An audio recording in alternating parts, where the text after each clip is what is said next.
All right. Help! Sheriff Dubnik, come help me. I'm being held captive at a tea party.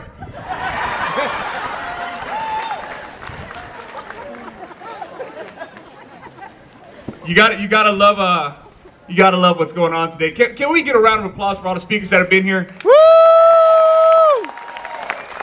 Round of applause for yourself and all that good stuff.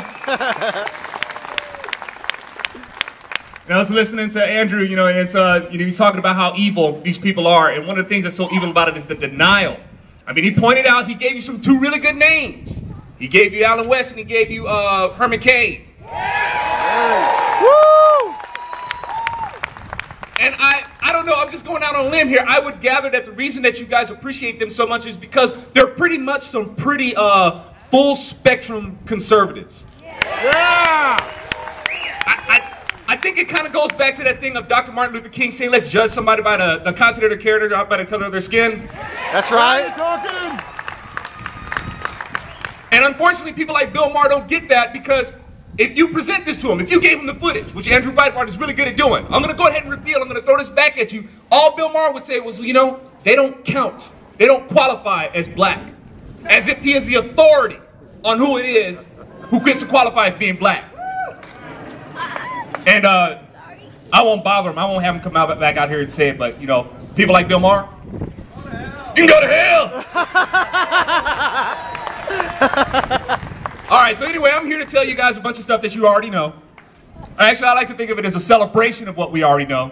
I got blessed to be called out here to give this presentation, this speech / lecture, so on and so forth. And so I took down a few notes, and I would like to share my thoughts with you, if that's okay. Well, I was thinking that America means something different to everybody to different degrees. Some people say, why can't we all just be Americans and just forget about parties? Let's just be Americans. Well, by what or whose standard do we define America and freedom? That's right. By the Declaration of Independence in the Constitution? Okay. And by what standard do we interpret these documents? I promise I'm getting somewhere with this. Do I rely on a constitutional scholar? Well, Obama's he's supposed to be a constitutional scholar, but his thoughts on the Constitution is that it needs a fabulous makeover. And since he can't do away with the Constitution, he stands there and he reads it as if it was upside down and backwards. So, I don't measure the interpretations by a person, but rather by the one who grants us our inalienable rights in the first place.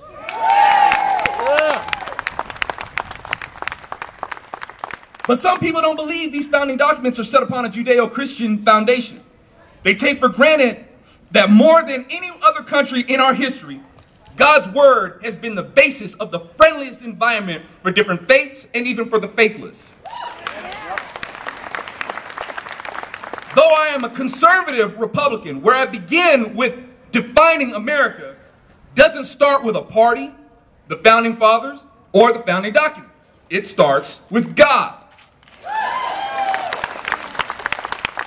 For the fear of God is the beginning of wisdom.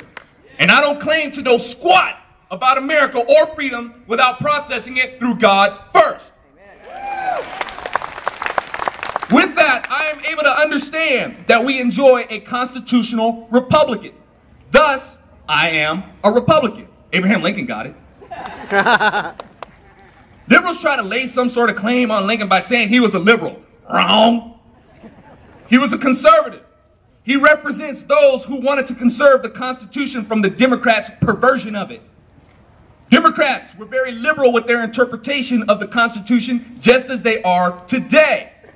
And when you take such liberties with interpreting the Constitution, it leads to legalizing and impositioning the selfishness onto others.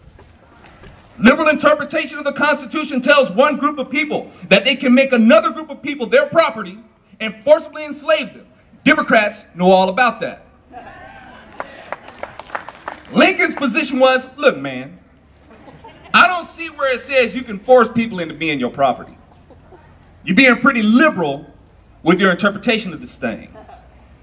I think we need to be a little more conservative when interpreting the Constitution so as to not make it legal to forcibly deprive life, liberty, and property from one group for the prosperity and comforts of another. That's right. Lincoln was a liberator, not a liberal. Liberal interpretation of the Constitution legalizes abortion and makes it legal for the government to take your money to pay for somebody else's. Just as a liberal interpretation made the far-reaching argument that some people don't qualify as human and made them slaves to serve their selfishness, they also disqualify the humanity of the child in the womb. A conservative interpretation sees that all men are created equal, that we are endowed by our Creator with certain unalienable rights, that among these are life, liberty, and the pursuit of happiness. Notice, it doesn't say all men are equal. It doesn't say all men are born equal. It says all men are created equal. Amen.